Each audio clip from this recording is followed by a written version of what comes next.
Hello student. आज शिक्षा के बारे में हम अध्ययन करेंगे कि शिक्षा का कितना महत्व है और शिक्षा मनुष्य जीवन को कैसे निखारती है।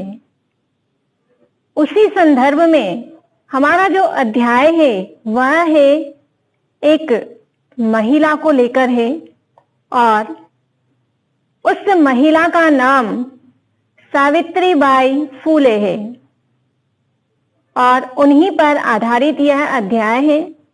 इस अध्याय के माध्यम से हमें बताया गया है कि शिक्षा हमारा अधिकार है और हमारे समाज में कई समुदाय इससे लंबे समय तक वंचित रहे हैं। कई समय तक इस अधिकार को प्राप्त नहीं कर सके हैं और जब धीरे धीरे शिक्षा का महत्व बढ़ा तब भी शिक्षा के अधिकार से जो कन्याएं थी, जो स्त्रियां थी या बालिकाएं थी, वो भी काफी समय तक वंचित रही हैं। हम कह सकते हैं कि जब शिक्षा का धीरे धीरे प्रसार होने लगा तो स्त्री शिक्षा को महत्व नहीं दिया गया था। स्त्रियों के लिए, बालिकाओं के लिए शिक्षा वर्जित थी। उन्हें शिक्षा नहीं दी जाती थी, उन्हें पढ़ाया लिखाया नहीं जाता था और इस अधिकार को पाने के लिए उन्हें लंबे समय तक संघर्ष करना पड़ा था। और शिक्षा जो है, लड़कियों को शिक्षा के लिए ज्यादा अवरोध झेलना पड़ा था। तो यह जो हमारा अध्याय है सावित्रीबाई फूले, नारी शिक्षा पर ही आधारित है। इस पाठ में नारी शिक्षा के प्रति संघर्ष करने वाली महिला की महत्वपूर्ण भूमिका है। इस पाठ में नारी शिक्षा के लिए संघर्ष का नेतृत्व करने वाली और प्रातः स्मरणीय एवं अनुकरणीय महिला शिरोमणि सावित्रीबाई फूले के योगदान पर आधारित है। सावित्रीबाई फूले ने किस तरह से शिक्षा को उन्नत बनाया, नारी शिक्षा को महत्व दिया, सत्य का समर्थन किया और सभी के साथ समानता का व्यवहार हो, सभी स्वतंत्र हो, इस बात का उन्होंने समर्थन किया है। तो यह अध्याय जो है उन्हीं पर आधारित है और हमें ऐसी महिलाओं का या ऐसी नारी के द्वारा जो भी कार्य किए गए हैं उस अध्याय को हमें पढ़ना चाहिए और उससे शिक्षा भी ग्रहण करनी चाहिए। स्टूडेंट्स, आपकी पाठ्य पुस्तक में एक चित्र दिया गया है, उसी चित्र को आपको देखना है। वह चित्र एक विद्यालय का है और मार्ग में एक शिक्षिका कुछ पुस्तकें हाथ में लेकर जाती हुई दिखाई दे रही है और उसी मार्ग में उस शिक्षिका पर कुछ लोग या कुछ बच्चे धूल उड़ाते हैं या कंकड़ फेंकते हुए दिखाए गए हैं। तो यह चित्र आपकी पाठ्य पुस्तक में उपलब्ध है, तो आप चित्र को देखिए और फिर हम अध्याय का अध्ययन करते हैं कि इस पाठ में बताया गया है कि उस नारी पर, उस शिक्षिका पर कई पत्थर के टुकड़े और धूल उड़ाई जा रही है, तो भी वह अपने दृढ़ निश्चय से विचलित नहीं होती है। वह अपने मार्ग पर चली जाती है और उसके साथ कुछ बालिकाएं हैं, उनके साथ वह वार्तालाप करते हुए विद्यालय पहुंचती है, उन्हें पढ़ाती है और साथ में स्वयं अपना अध्ययन भी करती है। उन्हें क्या क्या कार्य करना है, किस तरह से करना है, सारी बातों का अध्ययन वह करती रहती है। उनके मन में पढ़ने की बहुत अभिलाषा है, अध्ययन करने की बहुत गहरी इच्छा है।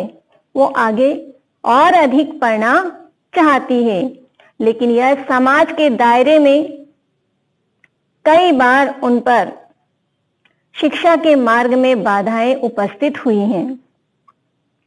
उनका जन्म जो है वह 3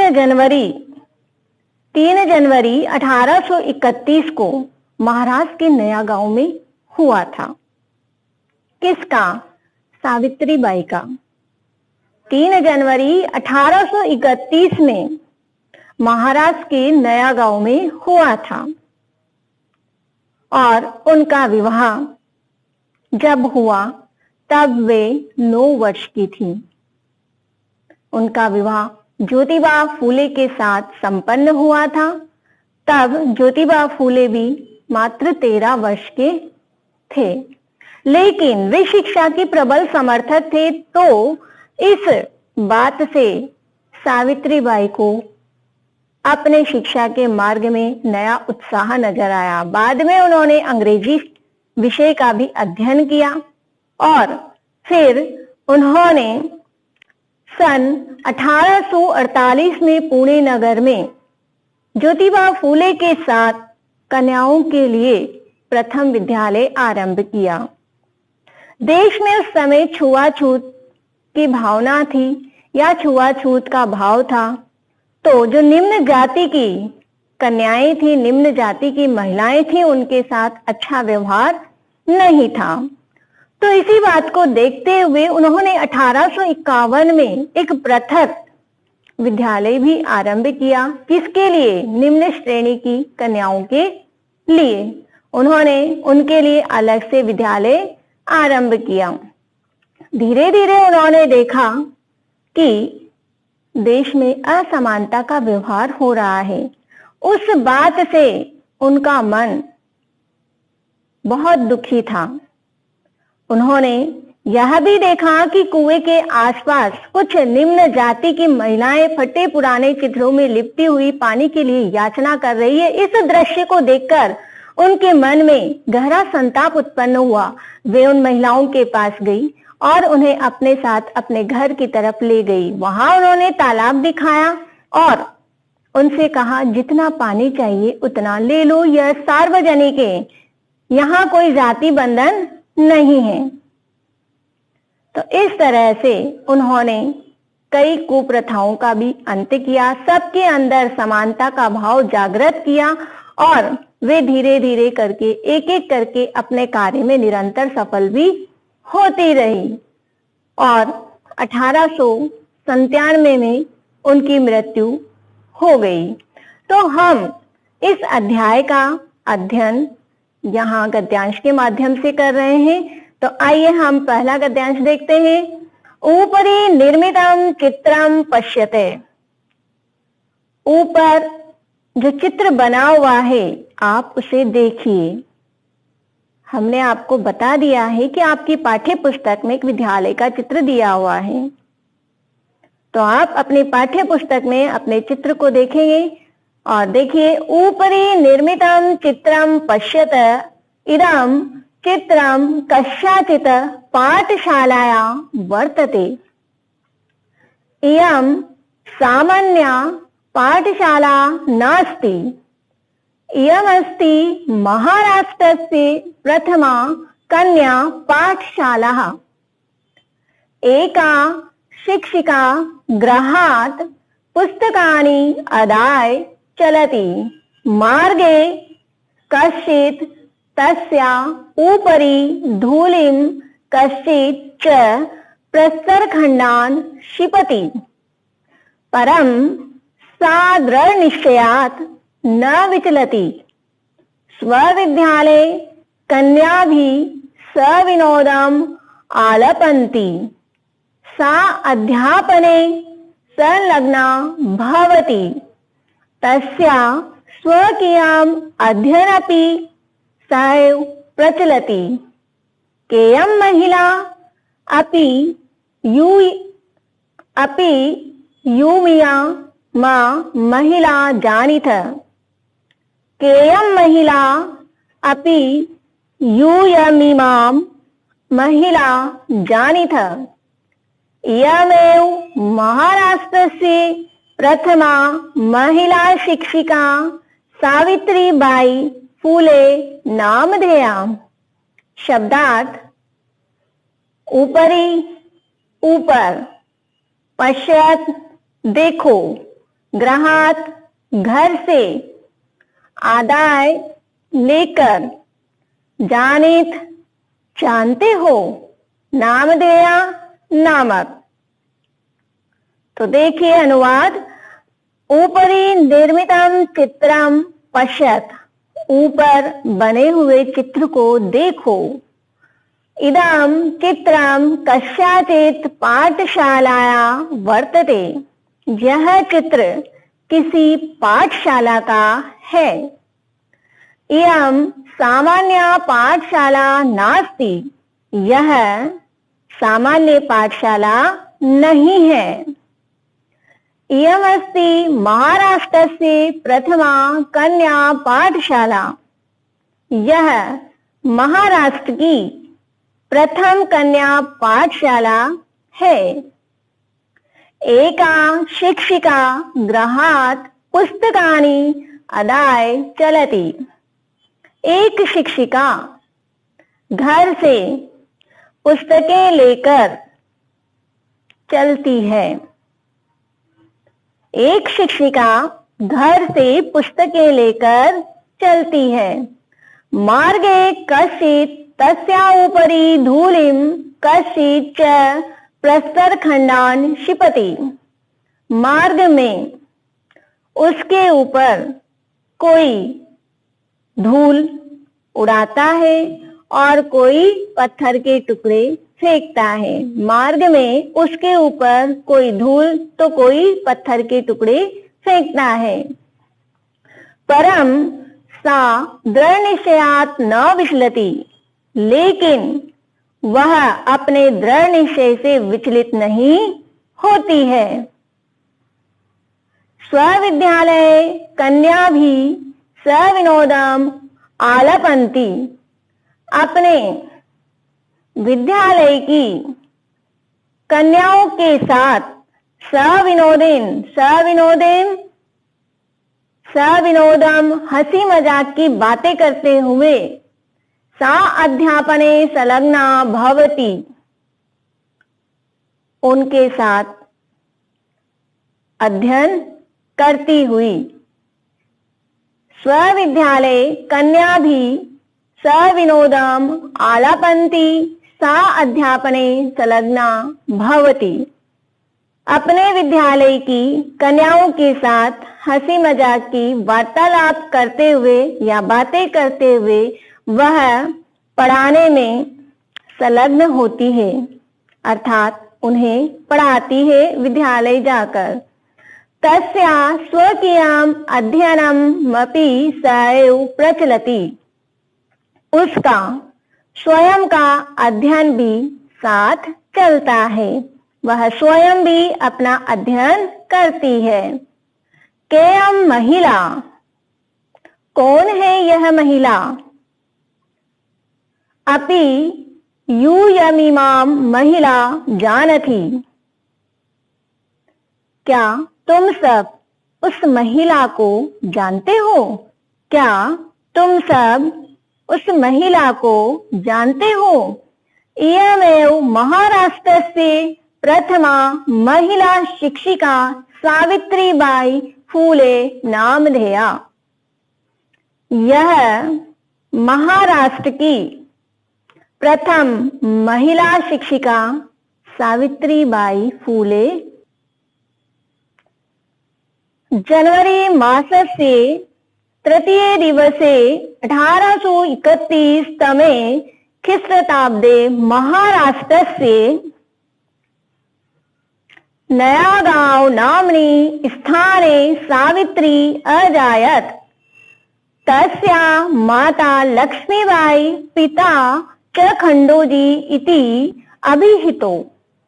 9 वर्ष देशीया सा ज्योतिबा फूले महोदयेन परिणीता। सोऽपि तदानीं त्रयोदश वर्षकल्पः एव आसीत्, यतो हि स स्त्री शिक्षाया प्रबल समर्थक आसीत्। अतः सावित्र्या मनसि स्थिता अध्ययनाभिलाषा उत्साहं प्राप्तवती।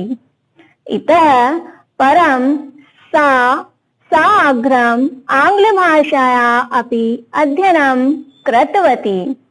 1848 तमे ख्रीष्टाब्दे पुणे नगरे सावित्री ज्योतिबा महोदयेन सह कन्यानां कृते प्रदेशस्य प्रथमं विद्यालयम् आरभत। तदानीं सा केवलं 17 वर्षीया आसीत्। 1851 तमे ख्रीष्टाब्दे अस्पृश्यता तिरस्कृतस्य समुदायस्य 1851 तमे ख्रीष्टाब्दे अस्पृश्यत्वात् तिरस्कृतस्य समुदायस्य बालिकानां कृते पृथक्तया तया ऊपर विद्यालय प्रारब्धः। बालिकानां कृते पृथक्तया तया अपर विद्यालय प्रारब्धः। शब्दार्थ: परिणीता ब्याही गई, यतो ही क्योंकि अपर दूसरा, अस्पृश्यत्वात् छुआछूत से, पृथक्तया अलग से। आइए इसका अनुवाद देखते हैं। तो देखिए, जनवरी मासस्य तृतीय दिवसे 1831 तमे ख्रीष्टाब्दे महाराष्ट्रे नयागांव नाम्नि स्थाने सावित्री अजायत। जनवरी मासस्य तृतीय दिवसे, जनवरी महीने में 3 तारीख को 1831 में इनका जन्म महाराष्ट्र के नया गांव में हुआ। अर्थात 3 जनवरी 1831 में सावित्रीबाई का जन्म महाराष्ट्र के नया गांव नामक स्थान पर हुआ। तस्य माता लक्ष्मीबाई पिता च खंडोजी इति अभिहितो। उनकी माता लक्ष्मीबाई और पिता खंडोजी ये दोनों हैं। 9 वर्ष देशीया सा ज्योतिबा फूले महोदयेन परिणीता। 9 वर्ष देशीया 9 वर्ष की आयु में सा ज्योतिबा फूले महोदयेन परिणीता। इनका विवाह ज्योतिबा फूले महोदय के साथ संपन्न हुआ। 9 वर्ष की आयु में इनका विवाह ज्योतिबा फूले महोदय के साथ हुआ। सोऽपि तदानीं 13 वर्षकल्पः एव आसीत्। वे भी उस समय 13 वर्ष के ही थे। कौन? ज्योतिबा फूले। विवाह के समय ज्योतिबा फूले की भी आयु 13 वर्ष की ही थी। यतो हि स स्त्री शिक्षाया प्रबल समर्थक आसीत्, क्योंकि वह स्त्री शिक्षा के प्रबल समर्थक थे। अतः इसलिए सावित्र्या मनसि स्थिता अध्ययनाभिलाषा उत्साहं प्राप्तवती। इसलिए सावित्री के मन में स्थित अध्ययन की अभिलाषा उत्साह को प्राप्त हुई, यानी उन्हें अध्ययन का स्रोत प्राप्त हो गया। इतः परं सा साग्रहम् आंग्ल भाषाया अपि अध्ययनं कृतवती। और उन्होंने बाद में आग्रह पूर्वक, किसने? सावित्रीबाई फूले ने। आग्रह पूर्वक अंग्रेजी भाषा का भी अध्ययन किया। 1848 तमे ख्रीष्टाब्दे पुणे नगरे सावित्री ज्योतिबा महोदयेन सह कन्यानां कृते प्रदेशस्य प्रथमं विद्यालयम् आरभत। और सन 1848 ईस्वी में पुणे नगर में सावित्रीबाई ने ज्योतिबा फूले महोदय के साथ कन्याओं के लिए प्रदेश में प्रथम विद्यालय आरंभ किया। सन 1848 ईस्वी में पुणे नगर में सावित्रीबाई ने ज्योतिबा फूले महोदय के साथ कन्याओं के लिए प्रदेश में प्रथम विद्यालय आरंभ किया। तदानीं सा केवलं 17 वर्षीया आसीत्। उस समय उनकी आयु 17 वर्ष की थी। 1851 तमे ख्रीष्टाब्दे अप्रश्यत्वात् तिरस्कृतस्य समुदायस्य बालिकानां कृते पृथक्तया तया अपर विद्यालय प्रारब्धः और सन 1851 ईस्वी में अप्रश्यत्वात् यानी छुआछूत से तिरस्कृत समुदाय के लिए उन्होंने उनकी बालिकाओं के लिए एक दूसरा अलग विद्यालय आरंभ किया। सन 1851 ईस्वी में छुआछूत से तिरस्कृत समुदाय की बालिकाओं के लिए एक पृथक विद्यालय, दूसरा अलग विद्यालय आरंभ किया। तो सावित्रीबाई फूले ने शिक्षा के क्षेत्र में महत्वपूर्ण योगदान दिया है। उन्होंने अनेक प्रकार की सामाजिक कुरीतियों